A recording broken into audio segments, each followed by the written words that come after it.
Tinesting ko na din mag-type sa Netflix. Smooth na smooth, walang lag.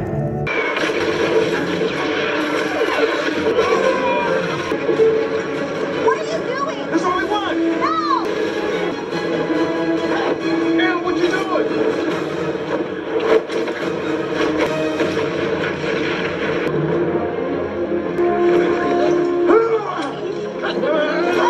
Alright, sabi ni Lito Wanderer, may Bluetooth daw ba to? Ang tinutukoy niya dito is the Skyward Google TV Box or streaming device. So bali punta lang tayo ng settings, Bluetooth, search device. Gumamit pala ako dito ng Skyward speaker at ito ang gagamitin kong speaker pang testing. So yun na nga, detected na agad siya. Open Spotify. Play bass. Siyempre, hindi na naman ako nakontento. Tinesting ko na rin dito kung makakapag-connect ako ng wireless keyboard. So ganun lang, settings, Bluetooth, search device. At ganun lang kasimple, detected na agad siya. So testingin na natin, ano pa nga ba? The quick brown fox jumps over the lazy dog. Kulang na lang mag-connect ako ng mouse dito, instant PC na.